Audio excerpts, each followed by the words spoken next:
Welcome to Benaras. আমরা এখন আছি বারাণসীর রাস্তায়, বেরিয়ে পড়েছি সন্ধ্যেবেলা একটু সিটি ট্যুর, মানে শহরে একটু ঘুরে বেড়ানোর জন্য। প্রথমেই যাচ্ছি যেটা হচ্ছে বেনারসের মূল আকর্ষণ কাশী বিশ্বনাথ টেম্পল, তার উদ্দেশ্যে আমরা বেরিয়েছি। তো প্রথমে টোটোওয়ালা আমাদের অনেক দূরে নামিয়ে দিয়েছে, যেখান থেকে আমরা হেঁটে হেঁটে এখন যাচ্ছি মোটামুটি 1.5 থেকে 2 কিলোমিটার সেই রাস্তাতে।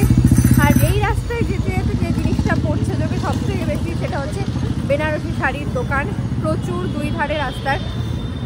বাট আমরা এর আগে এসে মন্দিরের সামনে, মন্দিরের একদম কাছে যে দোকানগুলো, সেখান থেকে একবার নিয়েছিলাম। তো এবার আমরা যে গাড়িতে আজকে গেছিলাম এলাহাবাদে, তো সেই দাদা বললেন যে উনি জানে অ্যাকচুয়াল কোথায় আর কি, মানে ওদের ফ্যাক্টরি যেখানে তৈরি হয় সেখান থেকে উনি আমাদের বলে দেবে, দেখিয়ে দেবে যে সেখানে একটু কমে পাওয়া যায়, মানে অ্যাকচুয়াল রেটে পাওয়া যায়। বাদ বাকি জায়গায় ট্যুরিস্টদের থেকে একটু বেশি নেয়, সেই জন্য সেটা আমরা কালকে যাব, আজকে আর যাচ্ছি না। আজকে আগে মন্দিরে যাই, দেন তারপর দেখা যাক কোথায় কি যাওয়া যায়। তো আমাদের সাথে বেনারস সফর, তোমাদেরকেও ঘোরাবো, আমরাও ঘুরছি। এটা হচ্ছে রাস্তা, মন্দিরে যাওয়ার রাস্তা। প্রচণ্ড ভিড়, মিষ্টি পান এইসব তো আছেই, সাথে রয়েছে শাড়ির দোকান।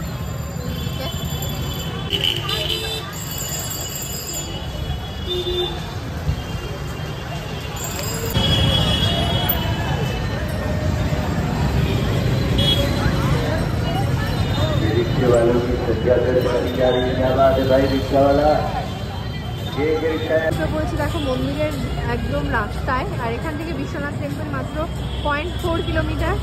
আর দুই দিকে রাস্তা জুড়ে শুধুমাত্র বেনারসি শাড়ির দোকান। এখানেও প্রচুর হোটেল আছে, দেখে নাও। যারা মন্দিরে একদম কাছে থাকতে চাও তাদের জন্য এটা হোটেল আদিত্য ইন, সামনেই আছে। এখানে রেস্টুরেন্টও আছে, ফুলবাড়ি রেস্টুরেন্ট। এখানে প্রচুর হোটেল আছে, এটা হোটেল আদিত্য ইন। ওই পাশে আরেকটা হোটেল দেখছি। এখানে দেখো শুধু দোকান।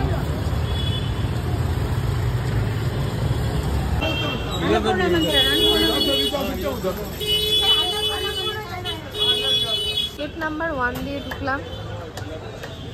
এখানে দেখো মিষ্টির দোকান। মন্দিরে যাওয়ার রাস্তাতেও কিন্তু প্রচুর দোকানপাট আছে। চলে এসেছে অন্নপূর্ণা মন্দিরের সামনে, দর্শন করে আর কি ভিতরে ভিডিওগ্রাফি অ্যালাউ কিনা।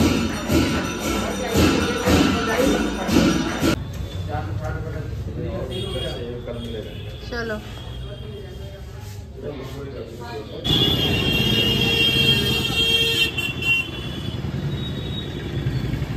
মন্দির থেকে বেরিয়ে আমরা একটা দাঁড়িয়ে আছি বিল্ডিং এর সামনে। এটা হচ্ছে মন্দিরেরই একটা ট্রাস্টের বিল্ডিং, যেখান থেকে তুমি বিভিন্ন রকম দর্শনের টিকিট কাউন্টার থেকে শুরু করে সব কিছু আছে এখানে। তো একটা জিনিস বলে দিই, সুগম দর্শন, যেটা সকাল 6টা থেকে হয় সন্ধ্যে 6টা পর্যন্ত, ভিআইপি লাইনের একটাই টিকিট পাওয়া যায়, 300 টাকা পার পার্সন এই টিকিটটা হয়। তো এটা কেটে তুমি একটু লাইন অ্যাভয়েড করতে পারো, মানে ওটাতেও হয়তো লাইন হবে বাট অনেক কম। তো সেই টিকিটের জন্য এখানে এসেছিলাম আমরা। বাট এখানকার টিকিট হচ্ছে সন্ধ্যে 6টায় বন্ধ হয়ে যায়, ভোর 4টে থেকে খুলবে কাউন্টার। তো কালকেরটা তোমাকে কালকেই নিতে হবে যদি তুমি 6টার পরে আসো। তো এটাই আমরা দাঁড়িয়ে আছি, টিকিটটা কালকে নিতে হবে। এখন আমরা চলে যাব। দেখো তৈরি হচ্ছে বেনারসি পান ভান্ডার, যেটা এখানে এসে খেতেই হবে। তো এখানে বেনারসের পান, অথেন্টিক পান তৈরি হচ্ছে। নিয়ে যাচ্ছি আমরা, যেহেতু খাওয়ার মানে এখনো ডিনার হয়নি, খাওয়ার পর খাবো তাই।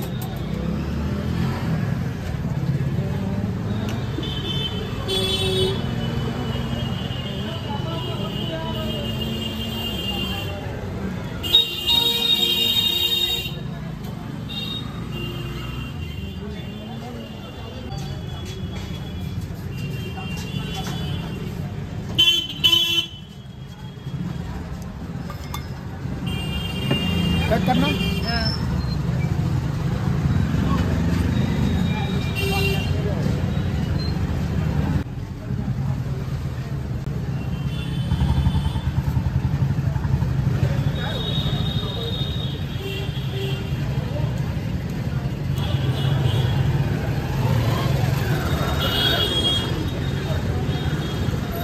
বেনারসি পান তো নেওয়া হয়ে গেছে।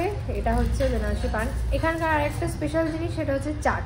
তো আমরা গাড়ির মানে এর আগেও শুনেছি, আর যে গাড়িতে গেছিলাম সেই দাদাই বলে দিল যে এখানকার চাট কিন্তু ভীষণ ফেমাস। ও একটা বলেছিল যেটা এখান থেকে অনেকটাই দূরে, আর আমরা সেটা চিনিও না, আর ও নেই যে ও নিয়ে যাবে, তো আমরা ভুলভাল জায়গায় চলে যাবো। সেই জন্য মন্দিরের লাইনেই একটা চাটের দোকান দেখলাম বেশ বড় সড়ো।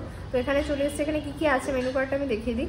আমরাও 3 রকম চাট অর্ডার করেছি, আসলে সবটা দেখাচ্ছি। হচ্ছে বাবা বিশ্বনাথ কি যায়, বাবা বিশ্বনাথ চাট ভান্ডার। এখানকার ওদের আইটেমগুলো দেখে না, ওর প্রাইসগুলো সব চাটের, চাট স্পেশাল। আর রেস্টুরেন্টটা কানেক্টটা এরকম। টমেটো চাট, আলু টিক্কি চাটটা এখনো আসেনি, আর এটা হচ্ছে পাপড়ি চাট এসে গেছে। আমরা চলে এসেছি ডিনার করতে। এটা হচ্ছে আমাদের হোটেলের সামনেই একটা রেস্টুরেন্ট, যেটার নাম হচ্ছে কেশরী ফুড সেন্টার, তো ফুড প্লাজা। তো এখানে দেখো রেস্টুরেন্টটা কিন্তু বেশ সুন্দর। আর আমরা রাতের জন্য হালকা পাতলা মেনুই নিয়েছি। আমরা ডিনার সেরে চলে এসেছি এখন হোটেলে। হোটেলের রুমটা এসব কিছু দেখানো হয়নি, আমি পরে সব দেখিয়ে দেবো। এখন যে জিনিসটা করলাম সেটা হচ্ছে আমাদের বেনারসি পানটা আমরা জাস্ট খেলাম। আমার তো অসাধারণ লাগলো। মার কেমন লাগলো বলো? বাবা কেমন লাগলো? খুব ভালো, খুব সুন্দর হয়েছে। পানটা জাস্ট দারুণ ছিল। মানে বেনারসের পান এখানে এসে যদি না খাও, একটা বেশ বড় সড়ো জিনিস মিস করবে। আর আমরা যেখান থেকে নিয়েছি দেখিয়ে দিলাম, মন্দিরের একদম সামনেই, মানে 1 নম্বর গেটের যে গলিটা, সেই গলিটা থেকে বেরিয়ে সামনেই ছিল। খুব ভালো, ভীষণই ভালো লাগলো খেয়ে দিয়ে, মন ভালো হয়ে গেল। তো এখন আমরা পুরো একটা দিন আমাদের ঠিকঠাক ঘুম হয়নি, এখন একটু নিশ্চিন্তে ঘুম। তারপর কালকে আবার অনেক কিছু প্ল্যান আছে।